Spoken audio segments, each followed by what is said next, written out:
you up in a meat grinder, and the only thing that comes out that's left of you is your eyeball, probably dead.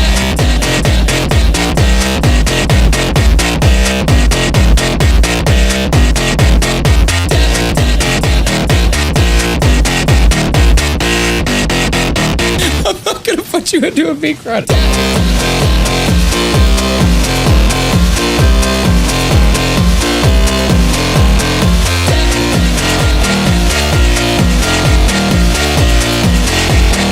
It wasn't that, Libby. It wasn't an instant kill move.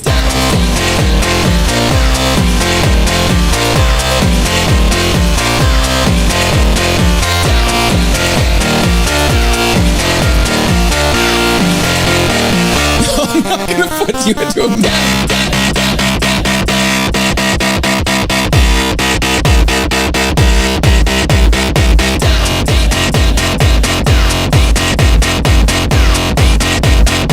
Not you, I'm just saying, like...